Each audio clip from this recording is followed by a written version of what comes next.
I suppose it was about 1950 I started, and those days it was either a drop kick or a torp.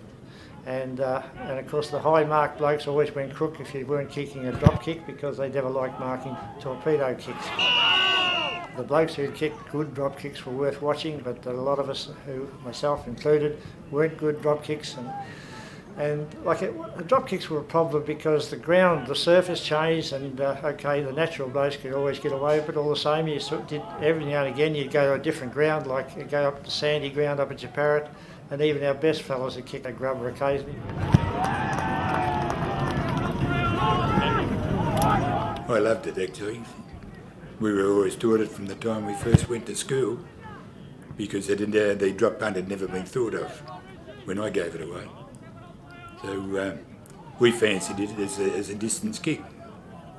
On fine days, you didn't do it on a wet day. Mainly the biggest thing with drop kicking was timing.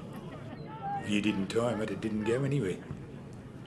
But no, in later years we had some pretty good big men, good high marks here. And your ambition was to get it as far as you could. They had a fair idea how far you could kick it.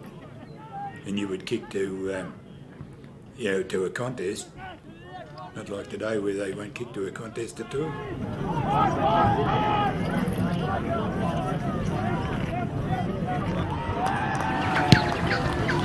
Those days, when they really used it, they all took their marks, went back and had their shots of goal and that, and they'd take a mark up here, they'd stop it behind the head like this. Fellas, nobody ever does that these days. When you take a mark, you've got the ball, you've got to have your ball in your hand ready, because there might be a handball, so I think. And those sort of things went out in the early 50s.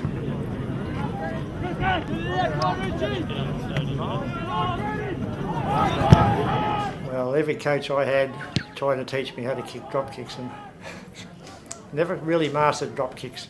I remember playing one day and Jim Gull was coaching, and I was playing centre half back, and Gully didn't mind me kicking him because everyone else thought I'd kick him further than I did, and Gully would lead up the ground and the centre half back wouldn't follow him because he thought he was getting too close to me, but that was as far as I could kick the jolly things.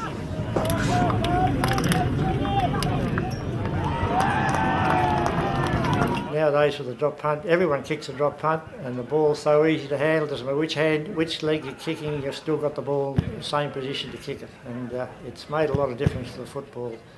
The drop punt has. It's one of the biggest changes in the whole lot, I'd say.